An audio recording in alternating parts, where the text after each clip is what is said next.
Hello, kitties. It's terrible triple feature time once again. October, horror movies, nothing but horror movies. We've got 5 Tuesdays in October, and each one of them will feature a different terrible triple feature theme revolving around horror movies, because basically that's all I'm going to be watching for the next month. It's going to be awesome. This week, it's Ladies' Night. That's right, we're going to look at 3 movies that feature predominantly, if not completely, female casts. And what male characters are there are pretty much completely superfluous to the plot and or just exposition. These are all about women doing horrible things to each other, or women having horrible things done to themselves. And they're really a lot of fun. I mean, in most slasher films and other type of horror movies, a woman is the central character, but more often than not, it's some sort of male pseudo-authority figure destroying their lives. But it's always fun to see how good it can be when you just have an all-female cast. All of these movies will pass the Bechdel test. Our menu includes Ginger Snaps, Silent Hill the film, and Suspiria. If you haven't seen Ginger Snaps, any of the Ginger Snaps films, there have been 3.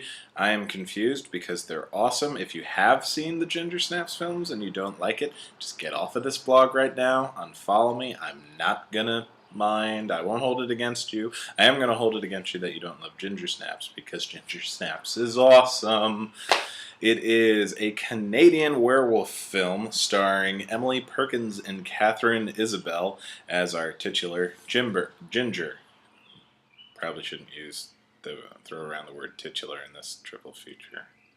Anyway, Ginger and Bridget don't really like the rest of their high school, and so they just basically hang out by themselves and take pictures of each other in various states of death. Ginger and Bridget trying to pull off an even bigger prank, and then being attacked by a werewolf. Ginger gets bit, and over the course of the film, she snaps. There are several things that make the movie really impressive in my mind. First and foremost are the performances by Emily Perkins and Catherine Isabelle. I have been fans of them ever since, and will just hunt them down wherever they pop up. In fact, tonight I will be watching American Mary, which is on Netflix right now, so you guys should check that out. It's another Catherine Isabelle film. Emily Perkins does lots and lots of Canadian TV and or TV shows made in Canada, like Supernatural. What's fun about them is that Emily Perkins is actually older than Catherine Isabelle by about 4 years, and was playing her younger, still teenage sister to Catherine Isabelle. They had known each other because they were both young Canadian girl actors, and they have a lot of weird little connections. They're both in Insomnia in the same scene, but they have no lines together, and they've both, like every working Canadian actor in the 90s was on X-Files at least once. Amplifying their performances is a really great Mimi Rogers performance as their, I'll go with buffoonish mother. Pamela is very, very well-meaning, but where she wouldn't get it even if they were normal teenagers, not getting it with the werewolfism is even worse and hilarious. One of the greater ideas presented in this film, the werewolfism as a metaphor for a woman coming of age. Now, it's not the most original idea of using werewolfism as a metaphor for something. Basically, using any supernatural affliction as a metaphor for the trials and tribulations of teenagehood and or puberty. They all got used up by the 3rd season of Buffy the Vampire Slayer.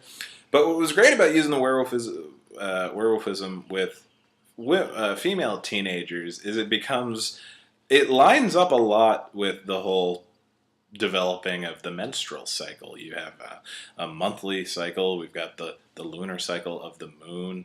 Hair where there was no hair. A lot more bleeding than you shouldn't have. And it really kind of works, and they get a lot of great jokes out of it with the school nurse and or going to buy tampons for the first time. I didn't mention that before.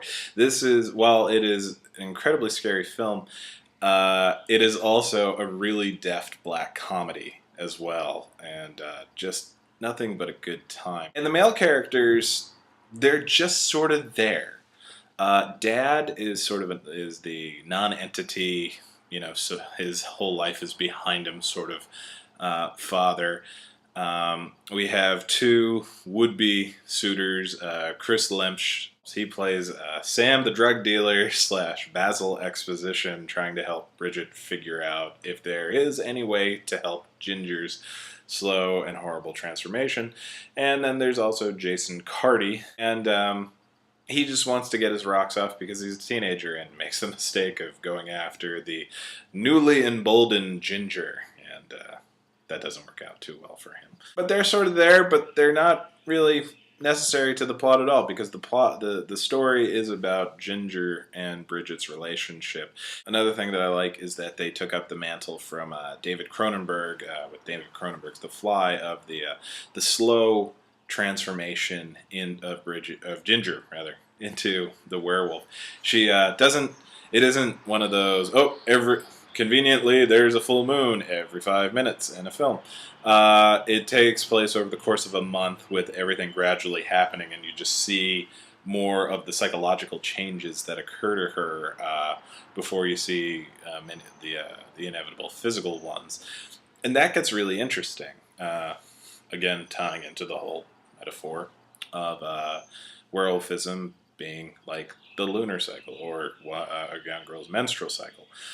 It is important to note, teenage girls that are watching this movie, you are not a monster because you bleed for 5 days and don't die.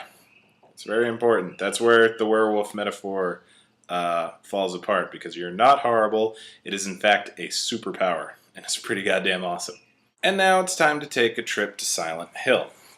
This is Christoph Gans's adaptation of the very popular and completely disturbing Konami video game franchise. It stars Rhoda Mitchell, Alice Krige, and The Walking Dead's Laurie Holden on their mad dash attempt to find Sharon Gillespie, played by Jordelle Furland, who is another Canadian actress and is in every other horror thing you've ever seen, including Cabin in the Woods. She's Patience, and she's wonderful. Rose De Silva and Sharon De Silva are going to Silent Hill to get to the bottom of Sharon's sleepwalking problems. Unfortunately for them, Silent Hill is friggin' hell on earth. All three of the films in this triple feature have vague ties to fairy tales, supernatural tales that help people understand why they are the way they are. Ginger Snaps with the whole girl coming of age was just the classic. Silent Hill is more of an Alice in Wonderland type of situation, except Wonderland is hell. This one actually gave me the idea for this triple feature, because the script is written had the Chris De Silva part played by Sean Bean in a rare non-dying role. He was in it maybe at the beginning and at the end, and then the producer sent the script back and said, "There are no men in this movie." And so they added the subplot with Chris De Silva and the police officer played by Kim Coates. But really, that has nothing to do with anything. This movie is all about this mother trying to figure out what's wrong with her daughter, and then, desperately trying to find her daughter, and then finding out that what's wrong with her daughter is worse than anything anybody could ever imagine and or try to fix. And in between, we have these wonderful monsters popping up everywhere and creeping the hell out of you. They are predominantly played by dancers, which was a fascinating idea because it allows for a lot more creepy motion from them, without having to CGI everything. There are CGI enhancements to all of the creatures, but less than you'd actually think. They were choreographed by Roberto Campanella, who plays both Pyramid Head and the creepy janitor guy. So he is actually the one to blame for every time you go to some sort of nerd convention and see at least 4 or 5 of those sexy, scary nurses everywhere, because they are disgustingly horrible looking, but man, did they move in ways that I don't want to acknowledge what they do to me. Another David Cronenberg connection in this one, though, is Carol Spear, David Cronenberg's go-to production designer, does the production design on this film. And it really shows, because it is just fascinating the way it looks in just the normal Silent Hill, then in the ashy Silent Hill, and then in the darkness Silent Hill.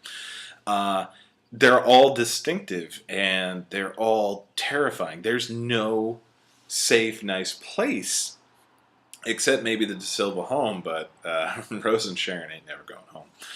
Really scary, really creepy. You haven't lived until you've seen what Pyramid Head does to, admittedly an annoying woman, but nobody deserved what he did to her. But he really comes out of this movie safe.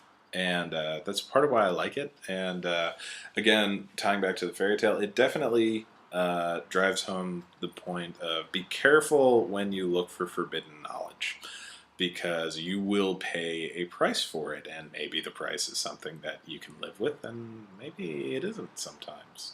Closing it all out is probably the original all-girl horror movie that was just wonderful. It's Suspiria.